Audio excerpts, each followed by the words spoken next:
Good morning mga sir. So nagkaroon ay natay ko an ayaw nun. Problema daw ani kay di daw mo on. So ataw buhaton ani kay tisingan nato og charge ba sig lubat ani.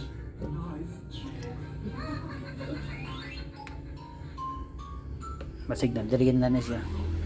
Ang kuan na niya kay model kay Vivo. Sige na to, nabay karga. Na siya puwin po, basig na diri na ni.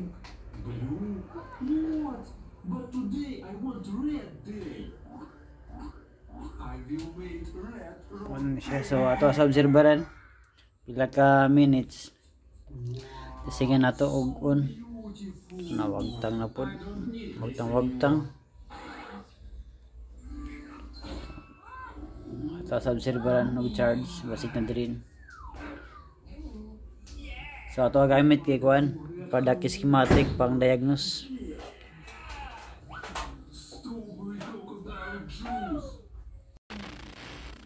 So di ara mga sir.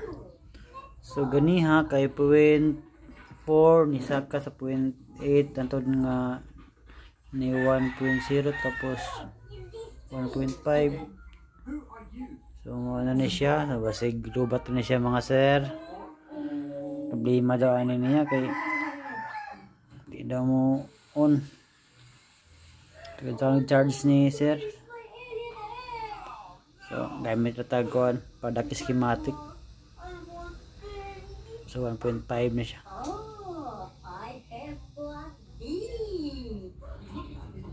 Ito na pindot. Wala. Tad na lang. So di ara mga sir. So pila ka minutes. So nigawas na siya ang iya Vivo nga logo pero diha ra gihapon siya, di siya kalahos.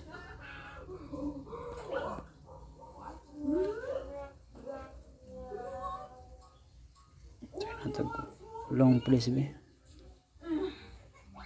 Ang lagi. So ato aok po ng baterya ni.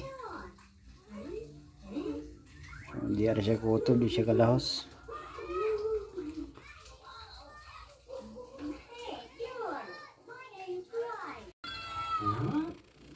Sumon na siya mga master. So ato lagi tan-aw na ay ko nang LCD puti-puti. Gara wagtang.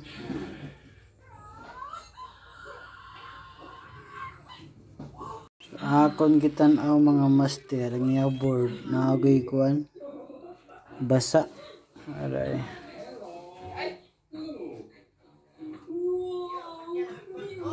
Ay basa mas maklaro da. So naibasa diha nga side o kaning usa na po. Balik na to.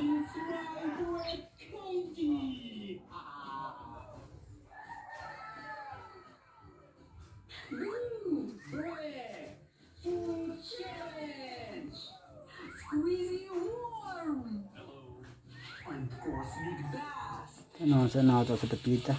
So mana na siya diha.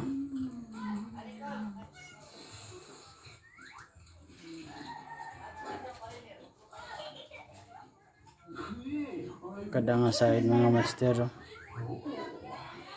basa ang board. Hindi na to limpyuhan. So mana siya mga guys. May problema ya ko ang LCD.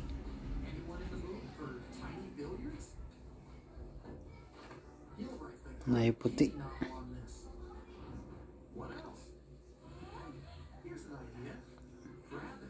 Ato wagi activate ang kuan iya battery. Gamit ang battery activator.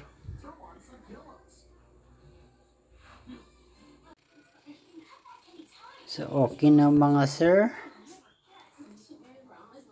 charge na siya. So ang ato gibuhat kay kanira replace ra ta ning button kay shorted mo to siya nga dili siya mulahos.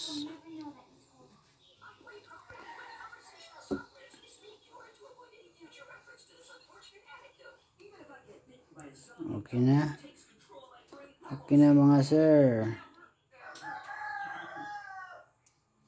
So naon na siya.